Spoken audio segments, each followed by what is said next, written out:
kabarnya hari ini? Semoga anak-anak dalam keadaan sehat selalu ya. Anak-anak masih ingat cerita Bunda Risa minggu lalu mengenai kisah Nabi Muhammad SAW? Nabi Muhammad SAW lahir di kota Mekah pada hari Senin tahun 571 Masehi. Ibunya bernama Aminah dan ayahnya bernama Abdullah. Pada usia 25 tahun, Nabi menikah dengan seorang wanita yang bernama Khadijah. Mereka dikaruniai oleh Allah 2 anak laki-laki, kemudian 4 anak perempuan. Nah, hari ini Bunda Reni akan melanjutkan cerita Bunda Risa pada minggu lalu. Anak-anak sudah siap mendengarkan cerita Bunda? Yuk kita mulai ceritanya.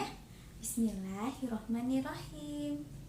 Nabi Muhammad sering meninggalkan kota Mekah menuju padang pasir untuk merenung, serta untuk menjauhi keramaian dan kesibukan kehidupan kota Mekah, dan agar dapat menyendiri bersama Tuhannya. Suatu malam, ketika Muhammad SAW sedang menyendiri di Gua Hira, datanglah malaikat Jibril mengunjunginya dengan membawa suatu pesan dari Allah Subhanahu wa Ta'ala. Inilah wahyu pertama yang diterimanya. Waktu itu beliau berusia 40 tahun. Pesan Allah yang disampaikan kepada Muhammad SAW sangatlah jelas. Masyarakat Mekah harus menjalani perilaku kehidupan yang lebih baik dan kembali menyembah hanya kepada Allah. Dalam tahun-tahun berikutnya, Muhammad SAW terus menerima wahyu-wahyu dari Allah untuk disampaikan kepada umat manusia. Dengan cermat, Nabi menghafal semua yang diwahyukan kepadanya. Kemudian, Nabi Muhammad menyampaikan kembali kepada pengikutnya persis seperti apa yang didengarnya. Ketika Muhammad SAW menyampaikan pesan-pesan Allah yang diterimanya, hanya sedikit yang mau mendengarnya. Sebagian besar lainnya menentangnya. Orang-orang yang menentangnya memandang rendah Muhammad SAW dan tidak mau bergaul dan berurusan lagi dengan Muhammad SAW. Nabi Muhammad dan beberapa pengikutnya harus hidup seperti orang asing di kota mereka sendiri. Allah yang Maha Pengasih memberinya kekuatan untuk bertahan dari perlakuan buruk orang lain. Allah juga memberinya keberanian untuk tetap memberi peringatan kepada siapa saja yang masih menyembah berhala dan menyampaikan kebenaran walaupun kepada mereka yang tidak mau mendengarnya. Perlakuan buruk dari orang-orang yang tidak menyukai Nabi Muhammad beserta pengikutnya semakin hari semakin menjadi.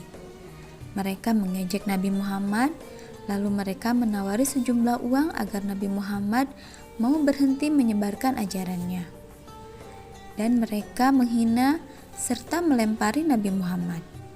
Orang-orang Yathrib telah mendengar kabar tentang Nabi Muhammad dan perjalanan hidup para sahabatnya.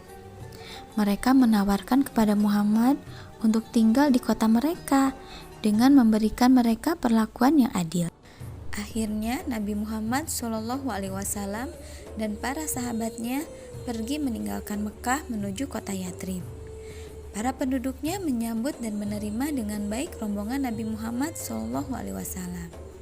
Kaum muslimin di kota Yathrib siap membantu rombongan Nabi Muhammad SAW dengan menawarkan tempat tinggal, membagi makanan dan pakaian, dan mereka memperlakukan kaum muslim Mekah sebagai tamu kehormatan. Para muslim Mekah akhirnya menemukan kebebasan untuk beribadah kepada Allah tanpa takut untuk disakiti. Hal inilah yang menjadikan kota Yathrib kemudian diberi nama Madinatun Nabi atau kota Nabi. Nabi Muhammad SAW diterima sebagai pemimpin masyarakat Madinah. Di sana beliau mengatur kehidupan umat Islam sesuai perintah Allah. Namun demikian, Nabi Muhammad juga memberi kebebasan kepada sebagian warga yang beragama Yahudi untuk hidup sesuai dengan keyakinan mereka. Umat Islam hidup aman di Madinah selama hampir 10 tahun. Semakin lama, semakin banyak orang yang meninggalkan kepercayaan lama mereka dan kemudian turut menyembah Allah. Wahyu Allah yang dibawa oleh Nabi Muhammad SAW menyebar dengan cepat ke seluruh penjuru Arabia. Suatu saat, Nabi Muhammad SAW kemudian memimpin serombongan pengikutnya kembali ke Mekah. Dengan pertolongan Allah, mereka kemudian dapat menguasai kembali kota Mekah. Nabi Muhammad SAW kemudian pergi ke Ka'bah dan menghancurkan semua berhala-berhala yang ada di sekeliling Ka'bah. Kini, Ka'bah menjadi kembali bersih dan suci seperti pada zaman Nabi Ibrahim alaihissalam. Ka'bah kembali menjadi tempat beribadah kepada Allah Subhanahu wa taala dan tempat umat Islam memohon pertolongan dan petunjuk Allah Subhanahu wa taala. Walaupun Nabi Muhammad dan para sahabatnya telah diperlakukan tidak baik oleh orang-orang Mekah, beliau tidak membalas dendam. Ditunjukkannya sikap yang baik terhadap musuh-musuhnya dan menganjurkan mereka untuk minta ampun kepada Allah atas dosa-dosa mereka yang lalu dan untuk beribadah kepada Allah sebagai muslim. Alhamdulillah, Bunda Reni sudah selesai bercerita mengenai kisah Nabi Muhammad. Terima kasih sudah mendengarkan Bunda. Assalamualaikum.